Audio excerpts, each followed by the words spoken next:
The head of the anti-corruption body has suggested that the number of corruption cases involving politicians would decline if the government increased state funding for parties. When the state leaves political parties to seek financing on their own, this corruption happens. Corruption Eradication Commission KPK-chairman-Agus-Rahardjo said on Tuesday, during an annual coordination meeting with the Financial Transaction Reports and Analysis Center (PPATK). Tuesday's discussion also saw the attendance of representatives from several state institutions and business associations. He added that the situation did more harm than good, and suggested that the government increase funding to Rp 10,000 US cent 71 from Rp 1,000, and that governments even financed political parties in other countries. The country's electoral regulations should be reviewed in a bid to reduce electoral costs and prevent corruption among politicians, added Agus. Many corruption cases in Indonesia have implicated political parties, whose electoral campaigns are rife with political transactions. Anti-graft watchdog Indonesia Corruption Watch (ICW) also reported that political parties charged illegal fees to those aspiring to a legislative or executive post.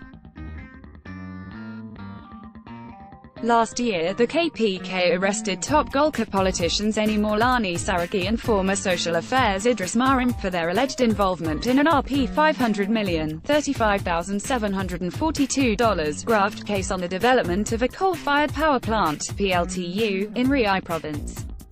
Eni claimed that the bribe was intended to fund Golkar's campaign for the 2019 general election. Agus said the KPK had discussed the idea of reviewing electoral regulations with a number of institutions, including the Indonesian Institute of Sciences (LIPI), and that it also planned to discuss the idea with relevant policymakers. Anti-corruption NGO Transparency International (TI) Indonesia said it supported the KPK's suggestions, saying the measures could reduce political parties' dependence on brokers. Additional developments were needed, however, to eradicate political corruption.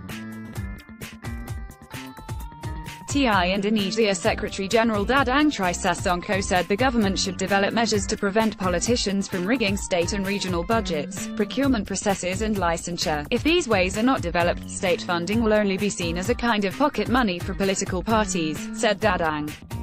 Last year, the government significantly increased annual funding for political parties to Rp 1,000 per valid vote, from Rp 108 per valid vote that had been in effect since 2009. The move was expected to improve the capacity and accountability of politicians elected to public office. Anti-graft activists said at the time that the increase should be supplemented with efforts to improve the accountability of political parties.